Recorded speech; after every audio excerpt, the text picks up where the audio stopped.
안녕하세요. 바리파이어입니다. 최근 저의 유튜브 알고리즘에 재피큐 3억 은퇴 가능성에 대한 영상들이 굉장히 많이 떠서 흥미롭게 시청했습니다. 그리고 저 역시 이 주제에 대해 제 생각을 한번 정리해 보려고 합니다. 사실 이 이야기는 저에게 꽤나 현실적인 주제입니다.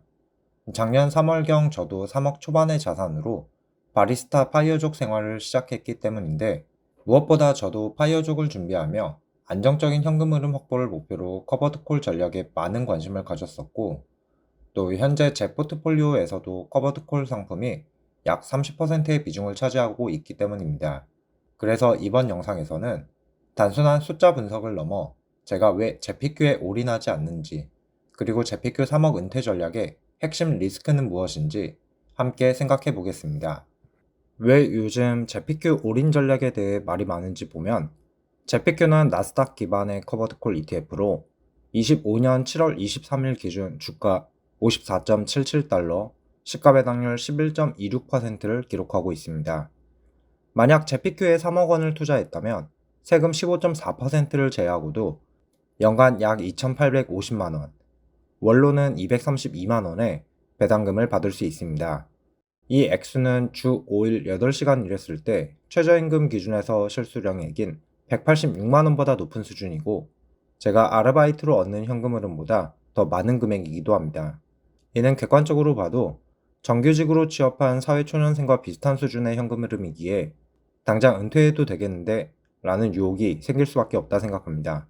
하지만 이 올인 전략에는 크게 세 가지 문제점이 존재합니다. 첫 번째 문제, 11%의 배당은 계속될 수 있을까? 현재 제피큐의 시가 배당률 11.26%는 일시적인 숫자일 가능성이 높습니다.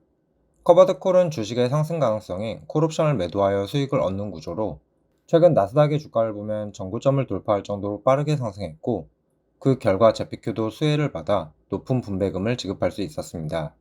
좀 더 들어가 보면 24년 하반기에서 25년 상반기까지 나스닥은 우상향하는 와중에도 높은 변동성이 유지되어 커버드 콜 수익이 잘 나올 수 있었는데, 만약 나스닥이 한 방향으로 급등 혹은 급락하거나 장기 박스권에 진입하면 커버드 콜 수익은 줄고 배당 수익률은 자연스럽게 하락할 가능성이 높습니다.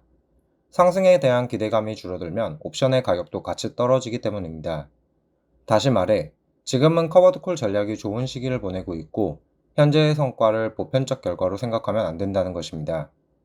예로 23년처럼 나스닥이 횡보하거나 하락했던 시기엔 제피큐의 평균 배당금은 주당 0.4167달러까지 내려갔고, 이 당시 배당 수익률은 9% 이하로 떨어졌었습니다. 요약하면 매달 받는 배당금이 190에서 232만 원 수준 또는 그 이상의 오차가 발생할 수 있다는 뜻이고, 은퇴 후 생활비 책정에 불안정성이 생기게 됩니다. 당장 앞으로 받게 될 월급이 랜덤으로 결정된다고 생각해보면 생각보다 배당의 예측 가능성이 왜 중요한지 알 수 있습니다. 이것에 대비하기 위한 간단한 방법은 배당금보다 낮은 생활비를 유지하고 여유 자금을 통해 계속 비상금을 확보하는 방법이 있지만, 예상보다 낮은 배당금 지급에 대한 근본적인 문제는 해결되지 않습니다. 두 번째 문제, 물가 상승으로 인한 실질 구매력 감소. 제피큐의 배당금은 일정 수준을 유지하지만 배당 성장은 제한적입니다. 그렇게 전액 인출하는 방식으로는 매년 실질 구매력이 감소하는 것을 커버하지 못하게 됩니다. 3년간의 배당 내역을 살펴보면 평균적으로 주당 0.5달러 전후가 지급되었고, 배당 성장이 꾸준히 이루어졌다고 보기 힘든 차트입니다. 상장 이후 현재까지 제피큐의 성적을 보면 역시 커버드 콜의 한계를 극복하지 못했다고 판단됩니다.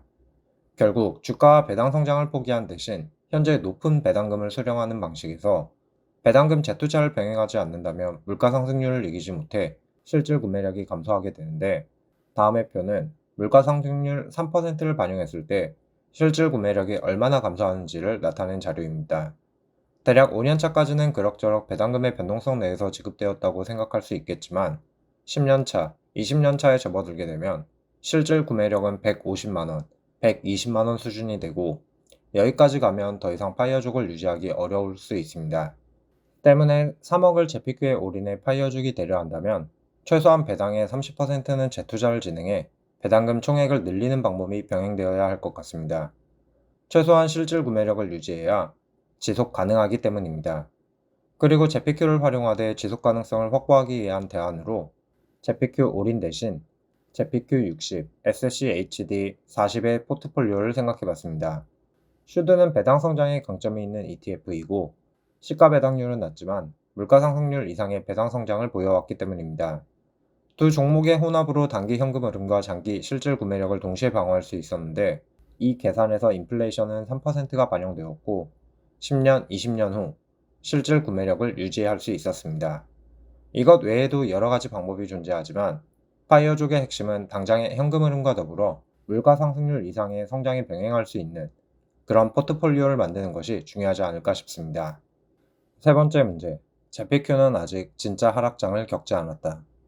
제피큐는 아직 10년에 한 번 온다는 큰 하락장 혹은 횡보장을 경험하지 않았기에 리스크 분석이 제한되고 있습니다. 닷컴 버블 당시 나스닥은 2000년에 고점을 찍은 이후 약 12년간 횡보 혹은 하락하는 시장을 경험했는데 그런 장기 침체 구간에서는 커버드 콜 ETF 역시 주가 하락과 배당 감소라는 이중고를 겪게 됩니다.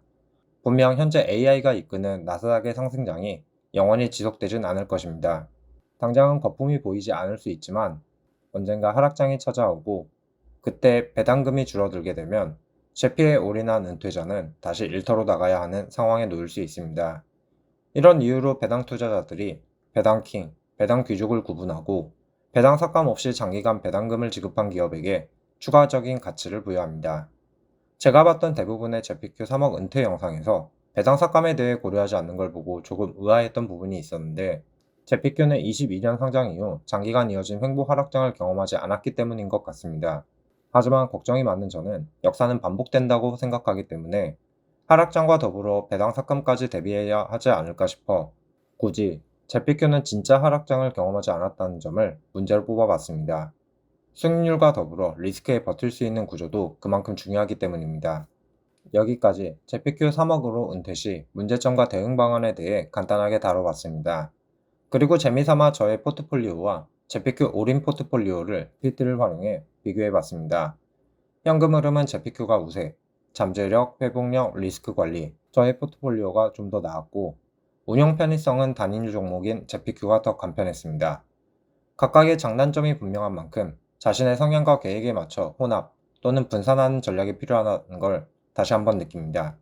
끝으로 저는 당장의 고배당보다 시간을 내 편으로 만드는 포트폴리오를 만들고자 배당 성장에 조금 더 집중하는 전략을 선택하고 있습니다. 제 경험상 노동소득이 없어진 상황에서 시간을 내 편으로 만들지 못한 파이어는 계속되는 심리적인 불안감을 이기기 어렵기 때문입니다. 물론 이러한 방식이 가능한 이유는 제가 아르바이트를 병행하며 필요한 생활비와 소액의 투자금을 직접 충당하고 있는 바리스타 파이어족이기 때문입니다. 당장 생활비가 부족한 상황이라면 누구나 고배당을 먼저 찾게 되는 건 어쩔 수 없는 현실이라고 생각하지만 이왕이면 파이어 시기가 조금 더 늦춰지더라도 자신에게 맞는 포트폴리오를 만들었으면 좋겠습니다. 그럼 영상 끝까지 시청해 주셔서 감사합니다. 구독과 좋아요는 더 좋은 영상으로 보답하겠습니다. 감사합니다.